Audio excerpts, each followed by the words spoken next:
Hi friends, again मैं अपने तमाम व्यूवर्स को अपने इस चैनल में खुशामदीद कहता हूँ। सदा खुश रहें, आबाद रहें, सलामत रहें। दोस्तों, मैं सुहेल अशरफ एक न्यू व्लॉग के साथ आपकी खिदमत में हाज़िर हूँ। तो जो चीज़ मैं आज आपको बताने जा रहा हूँ वो जस्ट आप कह लें कि पुर्तगाल के बारे में नहीं है। वो यूरोप के एक ऐसे कंट्री के बारे में है कि जहाँ पर आप पहुँच जाएं तो पूरे यूरोप का विज़िट कर सकते हैं। तो ये बात ज़रूरी नहीं है कि आप जस्ट जर्मनी या फिर इटली का वीज़ा लें या फिर स्पेन का वीज़ा लें तो ही यूरोप जा सकते हैं। तो इस चीज़ के मतलब मैं आज को आपको बताने की कोशिश करूँगा अपनी इस वीडियो में।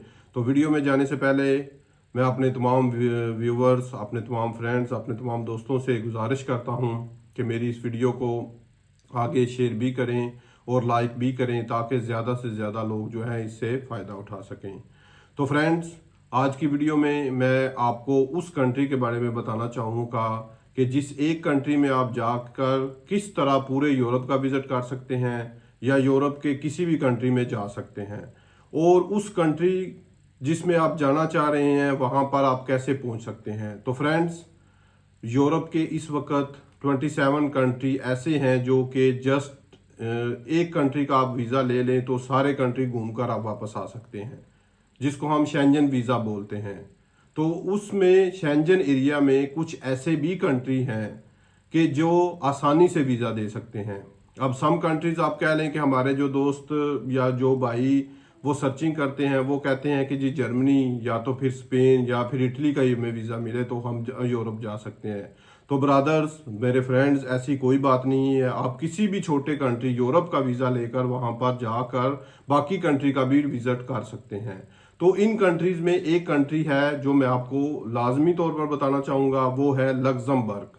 शायद कई दोस्तों ने इसका नाम पहले सुना है या नहीं सुना है, तो फिर भी मैं आपको बता देता हूँ कि लग्जमबर्ग इस वक्त यूरोप के 27 कंट्रीज में सबसे अमीर कंट्री है। जिस तरह के आप कहते हैं कि जी जर्मनी की इकानमी अच्छी है तो इटली की इकानमी अच्छी है, या फिर स्पेन में ही कह के आप मजदूरी करके या फिर अपने आप को आगे ले जा सकते हैं। नहीं मेरे फ्रेंड्स, दोस्तों, लग्जमबर्ग भी एक ऐसा मुल्क है कि जहां पर आप अगर रह कर जिंदगी गुजारना चाहते हैं तो भी गुजार सकते हैं।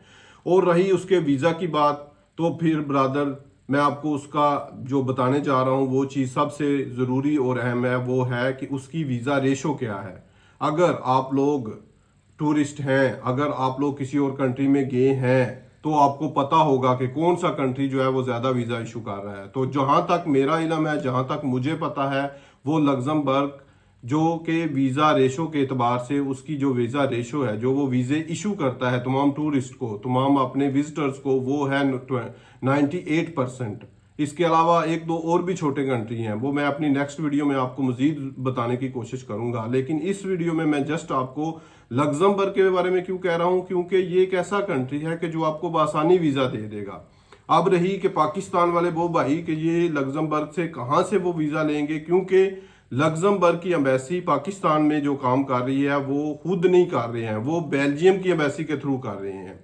तो बेल्जियम की एम्बेसी में आप अपने डॉक्यूमेंट जमा कराएंगे। बाकी जो तरीकाकार है वो है VFS ग्लोबल जेरी के थ्रू जाके वो कहते हैं जी आप अपना वीज़ा अप्लाई कर सकते हैं, क्योंकि पाकिस्तान में है। बाकी रही इंडिया या दूसरे एशियन कंट्री, तो उनके लिए जो रिक्वायरमेंट है नॉर्मल, वो अगर आप इस कंट्री को पेश करते हैं या इनके दफ्तर में जाकर इनको इनके रिक्वायरमेंट के मुताबिक देते हैं, तो मैं आपको लिख के दे सकता हूं कि ये लोग आपको 100% वीज़ा इशू करेंगे।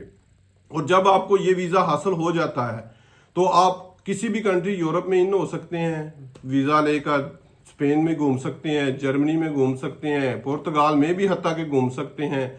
और इसके अलावा भी 25 कंट्रीज हैं जहां पर आप जो है वो बाकायदा तौर पर घूम कर अपने कंट्रीज को वापस करा सकते हैं। तो फ्रेंड्स, ये थी थोड़ी सी इंफॉर्मेशन जो कि मैंने बताना चाह रहा था कि क्या आप लोग टूरिस्ट वीज़ा के जरिए कितने ममालिक या कौन से यूरोपियन एरिया में घूम फिर सकते हैं। तो इसके साथ ही मैं अपने दोस्तों से इजाज़त चाहूँगा। अल्लाह हाफिज़, अपना बहुत बहुत सा ख्याल रखें और मुझे भी दुआओं में याद रखिएगा।